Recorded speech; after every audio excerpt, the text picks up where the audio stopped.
Hi friends, నా పేరు Surendra. Welcome back to my channel. మొత్తానికి అగ్ని పరీక్ష ప్రోమో స్టార్ట్ అయిపోయినాయి. ఈరోజు 2 ప్రోమోస్ వస్తే ఫస్ట్ ప్రోమో గురించి చర్చ ఉంది. కోర్స్ ఫస్ట్ ప్రోమో చాలా ఎర్లీగా వచ్చింది. సెకండ్ ప్రోమో ఈవినింగ్ వచ్చింది. అయినా బజ్ ఫస్ట్ ప్రోమోకే ఉంది. ఎందుకుంది? ఫస్ట్ ప్రోమోలో సెకండ్ ప్రోమోలో ఉంది సేమ్ జడ్జెస్సే. కానీ ఫస్ట్ ప్రోమోలో ఉన్న కంటెస్టెంట్, సెకండ్ ప్రోమోలో ఉన్న కంటెస్టెంట్స్ వేరు. సో మనం మాట్లాడుకోవటం బిగిన్ చేస్తే ఫస్ట్ ప్రోమోకి ఎందుకు ఆ బజ్ అంటే నిజంగానే ఆ ప్రోమోలో అగ్గి రాజేసి వదిలిపెట్టాడు మాస్క్ మ్యాన్. ఓకే, ఈ హృదయ మానవ్, యాక్చువల్గా హరీష్ తన పేరు హృదయ మానవ్. ప్రోమోని డీకోడ్ చేద్దాం. దానికంటే ముందు వీడియోస్ను లైక్ చేయండి. ఇక నుంచి వీడియోస్ను లైక్ చేస్తే వీడియోస్ ముందుకెళ్తాయి అనమాట. ఎస్, సెకండ్ ప్రోమో గురించి చెప్పుకోవడానికి పెద్దగా ఏం లేదు. అయినా కానీ టచ్ చేసి వదిలిపెడదాం. మ్యాక్సిమం ఫస్ట్ ప్రోమో గురించి మాట్లాడదాం. ఫస్ట్ ప్రోమో స్టార్ట్ అవ్వగానే అభిజిత్ నాలాంటి కంటెస్టెంట్కి రాడు అని చర్చ జరుగుతూ ఉంటుంది కదా బయట. సో అవి విని అలిసిపోయి నేనే ఆ పని చేద్దామని వచ్చాను, నేనే నాలాంటి ఇంకొకరిని సెలెక్ట్ చేద్దామని వచ్చాను అన్నట్టు చెప్పాడనమాట. జనరల్గా ప్రతి సీజన్లో జరిగే తంతేగా, అభిజిత్ లాంటి కంటెస్టెంట్కి రాడు అని ఆ మాటను కోట్ చేశాడనమాట ఆయన. ఓకే, ఆ తర్వాత ఇక్కడ మాస్క్ మ్యాన్ ఎంటర్. ఈ ప్రోమోలో చాలా చమక్కులు ఉన్నాయి. అంటే కొన్ని మనల్ని మిస్లీడ్ చేసే విధంగా కూడా ఉన్నాయి. ఒరిజినల్ ఎపిసోడ్ చూస్తే కానీ తెలియదు. అవి ఎక్కడెక్కడ అనిపించినా కూడా చెప్తాను నేను. ఓకేనా, జాగ్రత్తగా లాస్ట్ వరకు చూడండి వీడియో. సో మాస్క్ మ్యాన్ రాగానే నేమ్ అడుగుతారు. నా నేమ్ హరీష్, నా సోల్ నేమ్ వచ్చి హృదయ మానవ్ అనగానే బిందు మాధవి హృదయ మానవ్ అంటే అని అడుగుతుంది. హృదయం ఉన్న మానవుడు అని ఆయన ఒక పేరు పెట్టుకొని వచ్చినట్టున్నాడు ఆయన. అంటే సోల్ నేమ్ అనగానే ఇంకా అర్థమైపోతుంది కదా, original name Harish, soul name Hridaya Manav, Nick name లాగా హృదయం ఉన్న మానవుడు అని మీనింగ్ చెప్పాడు. నవదీప్ అంటే మాకందరికి హృదయాలు లేవా అన్నట్టు అన్నాడు. మీరు కావాలంటే అలా ఇంటర్ప్రిట్ చేసుకోవచ్చు అన్నాడు. ఇక్కడ ఈ పర్టికులర్ కన్వర్జేషన్లో, ఇంతవరకు జరిగిన కన్వర్జేషన్లో ఎక్కడే కానీ ఈ మాస్క్ మ్యాన్ అలియాస్ హృదయ మానవ్ది తప్పేముంది? నాకేది తప్పు కనపల్లా. ఆయన తప్పులోనే కూడా ఉన్నాయి, అది కూడా మాట్లాడారు. సో ఆయన ఒక పేరు పెట్టుకున్నాడు, దానికి అర్థం హృదయ మానవ్ అని చెప్పాడు. ఆయనకి హృదయం ఉన్న మానవుడు అని పెట్టుకున్నాడు, కానీ నీకు హృదయం లేదని ఆయన అనలేదుగా. దానికి ముందే నువ్వు నవదీప్ కౌంటర్ ఇచ్చాడు కాబట్టి ఆ కౌంటర్కి ధీటుగా నువ్వు అలా ఇంటర్ప్రిట్ చేసుకుంటే నేను చేయగలిగింది ఏం లేదన్నట్టు ఆయన సెన్స్. అది ఆయన అనలేదుగా. ఓకే, సో మీరు కావాలంటే అలా ఇంటర్ప్రిట్ చేసుకోవచ్చు అని అనటం ద్వారా అది నా ఉద్దేశం ఏం కాదు, బట్ మాకు హృదయాలు లేవని నువ్వు అనుకుంటే నేను చేయగలిగింది ఏం లేదు అన్నట్టు చెప్పాడు. సో నెక్స్ట్ ఈ పాయింట్లో నాకు మాస్క్ మ్యాన్ది తప్పేం లేదు. ఆ తర్వాత మాస్క్ మ్యాన్ ఇంకో మాట అన్నాడు, నేను చాలా కోపిష్టి మనిషిని అన్నాడు. అంటే ఆయనకున్న ఒక అట్రిబ్యూట్, అంటే ఆయనకున్న గుణాల్లో ఒక గుణాన్ని రివీల్ చేయదలుచుకున్నాడు. నేను చాలా కోపిష్టిని అని. అయితే ఇక్కడ శ్రీముఖి గమ్ముకున్నదు. శ్రీముఖి పుల్లస్వామి పుల్లరా అని, అంటే పుల్ల అంటే తెలుసు కదా మీకు, నారద ముందులాగా. అంటే కోపిష్టి అనగానే అయితే కోపం వచ్చినప్పుడు ఏం చేస్తావు అని అడిగితే నా కోపం రివీల్ చేస్తాను అన్నాడు. కోపం వచ్చినప్పుడు నా కోపాన్ని రివీల్ చేస్తాను అన్నాడు. బిందు మాధవి కొడతావా అయితే అంది. అంటే మాస్క్ మ్యాన్ ఎస్ అన్నాడు. ఇక్కడే ప్రోమోలో ట్విస్ట్ ఉంది అని నేను అనుకుంటున్నా. సో బిగ్ బాస్లో ఒరిజినల్ ప్రోగ్రామ్ వచ్చాక చూద్దాం. ఎందుకంటే బిందు మాధవి కొడతావా అన్నదానికి మాస్క్ మ్యాన్ ఎస్ అన్నదానికి డిస్కనెక్ట్ ఏమన్నా ఉందా? అంటే మాస్క్ మ్యాన్ ఎస్ చెప్పింది వేరే క్వశ్చన్కి అయి ఉండొచ్చు. బిందు మాధవి కొడతావా అనగానే కోపం ఉంటే కొడతాను, ఒకవేళ ఆయన కంటిన్యూస్లో భాగంగా నువ్వు కొడతావా అన్నప్పుడు ఎస్ అనేనంటే బ్లండర్ అయింది అంది. నాకెందుకో మాస్క్ మ్యాన్ ఆ క్వశ్చన్కి ఎస్ అని అంటాడని నేను అనుకోవటంలా.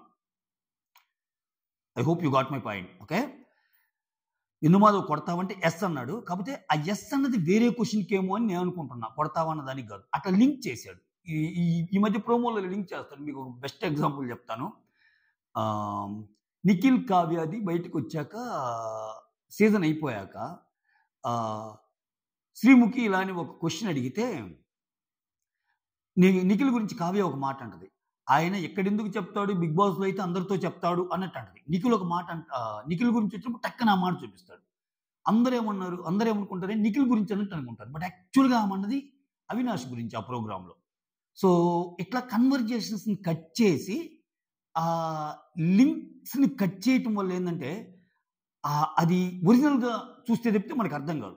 కాబట్టి ఇక్కడ ఫ్లో అని ఇప్పుడు ఎడిటింగ్ కదా! ఫ్లో అనేది అలా చూపిచ్చాడు. "నువ్వు కొడతావా?"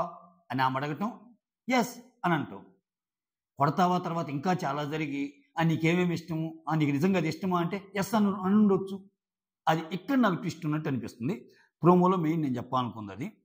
ఒకవేళ నా అనాలిసిస్ తప్పై, ఓకే. నా అనాలిసిస్ తప్పై, "నీకు కోపమొస్తే కొడతావా?" అని బిందు అన్నప్పుడు, "యెస్ నేను కొడతాను" అంటే అంత బ్లండర్ ఇంకోటేం లేదు. ఇంకా దాన్ని స్ట్రెయిట్ ఫార్వర్డ్‌నెస్, తొక్కా తోలు అనరు. కొడతావా అంటే కొడతానంటే బ్లండరు. కొడితే గమ్ముకుంటారా ఏంటి? ఈడ్చి బయటకు నూగుతారు. ఫస్ట్ డేనే బయటకొస్తాడు. బయటకొస్తాడు. ఆ! అదొకటి. ఓకే. ఆ తర్వాత బీబీ హౌస్‌లోకి ఫ్రెండ్‌షిప్ కోసం ఏమన్నా ఎళ్తామా మనం అనే టాపిక్ వచ్చినప్పుడు అభి ఏమంటా అంటే ఫ్రెండ్‌షిప్ ఎందుకు చేసుకోకూడదు అంటాడు. ఇక్కడ మాస్ మ్యాన్ ఏమంటా అంటే ఫ్రెండ్‌కి ట్రోఫీ ఇస్తావా అంటాడు. ఇక్కడ మాస్ మ్యాన్ తప్పు. అభిజిత్ ఇది కరెక్ట్ అంట. ఎందుకంటే నువ్వు అన్ని రోజులు హౌస్‌లో ఉండేటప్పుడు ఫ్రెండ్స్ ఖచ్చితంగా ఉంటారు. ఫ్రెండ్స్ ఉండటం వేరు, గ్రూప్ గేమ్సు కావాలని వేరేవోడిని ఇరికియటానికి వీళ్ళలో వీళ్ళు మొత్తం ఒకటే ఆడటం వేరు. ఈ రెంటికి చిన్న డిఫరెన్స్ ఉంటది. ఇది ప్రతి సీజన్‌లో మనం చెప్పుకునేది. నువ్వు ఫ్రెండ్లీగా ఉన్నా ఇప్పుడు అంతెందుకు రాహుల్ సిప్లిగంజ్, వరుణ్ సందేశ్, పునర్నవి, వితిక వీళ్ళందరూ ఫ్రెండ్స్‌గానే ఉంటారు. కానీ వరుణ్ సందేశ్‌తో ఫైట్ చేస్తారు రాహుల్ సిప్లిగంజ్ బస్తాల టాస్క్‌లో. అంటే ఫ్రెండ్లీగా ఉండటం బాండ్ వేరే. ఆటలో నిన్ను నువ్వు ముందుకు నెట్టుకోవడానికి ఫ్రెండ్ మీద గెలవాలనుకోవటం వేరే. ఆ గేమ్ అయిపోగానే మళ్ళా గెలుసుంటం వేరే. ఇప్పుడు బిందు, శివ ఉన్నారు. వాళ్ళు ఫ్రెండ్లీగా ఉండేవాళ్ళు. బట్ టాస్క్‌లొచ్చినప్పుడు శివ కోసం బిందు గివ్ అప్ ఇవ్వలా. అలానే బిందు కోసం శివ గివ్ అప్ ఇవ్వలా. ఇద్దరు వాళ్ళ గేమ్ వాళ్ళు ఆడేవాళ్ళు. ఇట్లా చాలా ఫ్రెండ్‌షిప్‌లు చూసాం మనం. అభిజిత్ గాని, ఇప్పుడు అభిజిత్, హారిక, నోయల్ వీళ్ళందరూ ఉండేవాళ్ళు. వాళ్ళు ఫ్రెండ్లీగా ఉన్నా ఎండ్ ఆఫ్ ది డే ఎవరి గేమ్ వాళ్ళు ఆడేవాళ్ళు. అభిజిత్ గెలవటానికే ట్రై చేసేవాడు. సో, ఇక్కడ ఏమంటున్నాడు? ఫ్రెండ్‌షిప్‌గా ఉండటం వేరు. అయితే ఫ్రెండ్‌కి ట్రోఫీ ఇస్తావా అంటే, ఇక్కడ అభిజిత్ పాయింట్ ఏంది? ఫ్రెండ్స్ ఎందుకు చేసుకోకూడదు అంటే, ఫ్రెండ్స్ చేసుకున్నంత మాత్రం ట్రోఫీ ఇవ్వమని కాదుగా.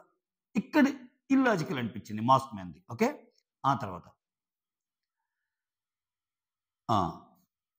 ఇదంతా అయిపోయాక ఒక్కో జడ్జితో ఒక్కోలాగా అయిపోయింది కదా! ఇప్పుడు బిందుతో ఈ సీరీస్‌లో బిందుతో గొడవయింది. నవదీప్‌తో గొడవయింది. అభితో గొడవయింది. ఈ ముగ్గురితో గొడవయ్యాక మాస్క్ మ్యాన్ ఒక డైలాగ్ ఉంటది. ఏంటి? "If you don't want to give me a chance that's fine. Okay. But do not decide my character" అన్నట్టు అన్నాడు. ఈ డైలాగ్ తప్పు లేదు. ఓకే. ఛాన్స్ ఇవ్వకపోయినా పర్లేదు గానీ, నా క్యారెక్టర్‌ని డిసైడ్ చేయొద్దు అన్నట్టు అన్నాడు. అయితే నవదీప్ ఏమన్నాడు? ఇక్కడ జడ్జి చేయటానికే మేముంది అన్నట్టంటే, ఇతనేమన్నాడు? ఫ్యూ మినిట్స్‌లో జడ్జి చేస్తే ఒక పర్సన్‌ని జడ్జి చేసి డిసైడ్ చేయాలంటే మీరు దేవుళ్ళై ఉండాలి అన్నాడు. ఇది కరెక్టే మాస్క్ మ్యాన్ మళ్ళా. ఇప్పుడు ఒక్కోసారి సీజన్ మొత్తం చూసాక సీజన్ మొత్తం రివ్యూస్ ఇచ్చాక గూడా బయటకొచ్చాక మీ అమ్మ ఏం యాక్ట్ చేశారురా ఇతను నాయన సీజన్ మొత్తం అని చెప్పిన రివ్యూయర్స్, చూసిన కంటెస్టెంట్స్ అందరూ అనుకుంటారు. సీజన్ మొత్తం ఓట్లు గుర్తారు. బయటకొచ్చాక అసలు రంగు తెలిసాక అంటారు. సో, నువ్వు కొన్ని వారాలు చూస్తేనే బోల్తా పడతాం. ఆ విధంగా యాక్ట్ చేసేవాళ్ళుంటారు. అటువంటిది జస్ట్ నీకున్న ఒక 5 నిమిషాల్లో ఒక మనిషి క్యారెక్టర్‌ని జడ్జ్ చేయగలుగుతున్నారంటే మీరు దేవుళ్ళురా నాయనా అన్నట్టు చెప్పాడు. ఇక్కడ గూడా మాస్క్ మ్యాన్‌ని నేను తప్పు పట్టను. ఓకే. ఆ తర్వాత ఇంకా బిందుకి కోపమొస్తే మేమేం దేవుళ్ళం గాదు అది ఇది అని జెప్పి లూజర్ బోర్డ్ మెడలో ఏసి take a mask off and then talk అన్నట్టు అంటది. ఇంతటితో అయిపోయింది. ఆయన మాస్క్ ఇలా తీస్తాడు. ఇక్కడ చూడండి ఇతను ఎందుకు ఇంత బజ్ క్రియేట్ చేశాడంటే ఇదే. చూడండి ఒక ప్రోమో మొత్తం ఆయన మీద పడింది. ఇప్పుడు సెకండ్ ప్రోమో ఎందుకు డిస్కస్ చేసుకోవటం లేదు? సెకండ్ ప్రోమోలో ఏంది? ఆ నవదీప్ వచ్చి ఏదో పెళ్లి సంబంధానికి అది ఇది అన్నప్పుడు ఆ అమ్మాయి వచ్చేదో ఐస్‌లో తలకాయ పెట్టి నవదీప్‌ని కొన్ని క్వెషన్స్ అడగమంటది శ్రీముఖి. సో, ఏదో ఫన్నీగా జరిగిందది. అది డిస్కస్ చేసుకోవటానికి గూడా ఆ బజ్ లేదు.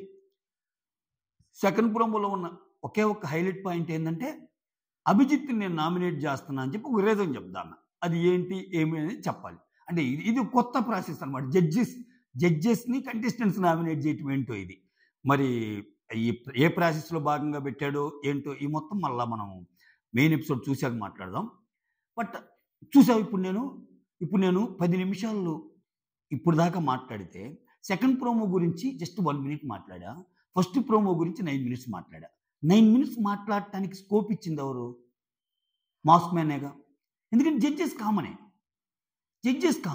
సో అదనమాట. అంటే this is nothing but content. So ఆ కంటెంట్ని క్రియేట్ చేయగలిగాడు మొనగాడు అంతే. అది తప్పో ఒప్పో పక్కన పెడదాం. తప్పు అయితే తొందరగా బయటకు వస్తాడు, ఒప్పు అయితే ఎక్కువ రోజులు ఉంటాడు. ఇప్పుడు ఇతను కొంచెం డిఫరెంట్గా అనిపించి లోపలికి వెళ్ళడానికి ఉపయోగపడింది ఇతనికి.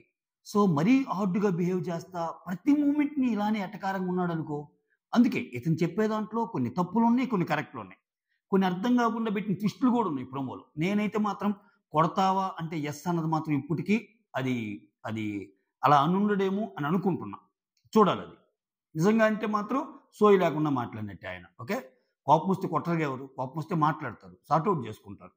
కోపం వస్తే కోపం వచ్చినప్పుడల్లా కొట్టుకుంటూ పోతే ఇంకా అది అసలు బేసిక్ కంటెస్టెంట్ లక్షణం కాదు కదా, రైట్? సో మొత్తానికి ఒక అగ్గి రాజేశాడు, ఒక బజ్ క్రియేట్ చేశాడు. సో ఖచ్చితంగా ఇతని మెల్లో లూజర్ బోర్డు పడినా ఇతను ముందుకెళ్తాడు. అంటే మీరు బయట కూడా కావాలంటే ఇప్పుడు కొంచెం పెద్ద పెద్ద పోల్స్ పెట్టేవాళ్ళు కానీ పెడితే మాస్క్ మ్యాన్ ఉండాలా వద్దా అని ఒక పోల్ పెట్టమనండి. If my guess is right, mask man ఉండాలి అనే వాళ్ళు ఎక్కువ ఉంటారు. It's completely my opinion. ఎందుకని? బిగ్ బాస్ అంటేనే కొట్లాట, ఫన్, కంటెంట్ రావటం ఇవన్నీ ఆయన ద్వారా వస్తున్నాయి.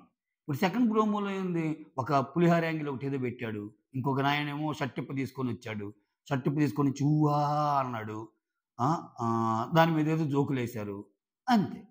ఏం మాట్లాడతారు? బట్ ఇటువంటివే కదా మాట్లాడేది. సో ఖచ్చితంగా మాస్క్ మ్యాన్ ఎలా ఆడతాడన్నది పక్కన పెడితే ఒక ఎంతు క్రియేట్ చేశాడు. ఓకే, బిగ్ బాస్ చూసే ఆడియన్స్కి ఇటువంటి వాళ్ళు కూడా ఒకరు ఉండాలరా, ఇటువంటి వాళ్ళు ఉంటేనే షోకి అన్న ఆ ఇంట్రెస్ట్ని క్రియేట్ చేయడంలో మాత్రం సక్సెస్ అయ్యాడు. మీకేమనిపించిందో కమెంట్ చేయండి. That's all. Thank you so much. Signing off, me Surendra.